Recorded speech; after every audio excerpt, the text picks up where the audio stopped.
everyone, I am Michael Mariguntinias and today I am going to conduct an experiment called the carboxylic acid test.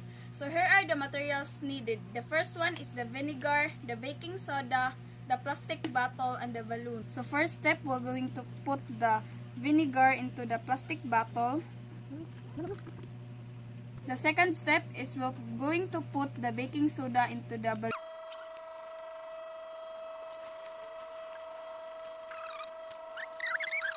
So to see the reaction, we're going to put the balloon into the plastic bottle.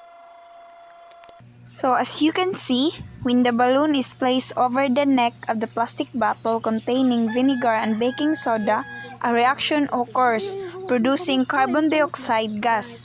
So the gas builds up pressure inside the bottle and begins to inflate the balloon. This demonstrates the reaction between acetic acid vinegar and sodium